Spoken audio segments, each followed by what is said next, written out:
Hey everyone, this is Tim from YourSixTech. Today in this video, I'm going to show you how to delete and remove your Instagram account from your phone.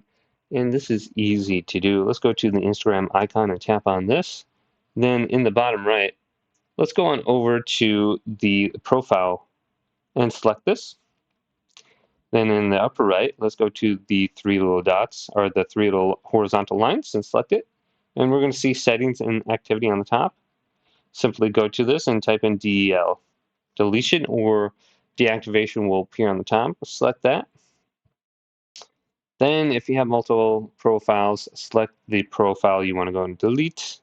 Go to the bottom one. And then on the bottom it says delete account. Deleting your account is permanent. When you delete your Instagram account, your profile, photos, videos, and comments, likes, and followers will be permanently removed.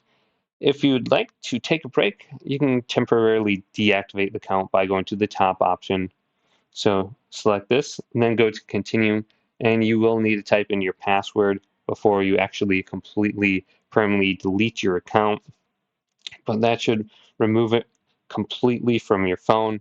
So if you want to just take a break, just go to the top option, and in anybody's messages now, you should become an Instagram user and your profile should be hidden. But hopefully this video did indeed help you out. If it did, leave a big thumbs up and subscribe to my channel down below for more checkout videos coming up next on Your Six Tech.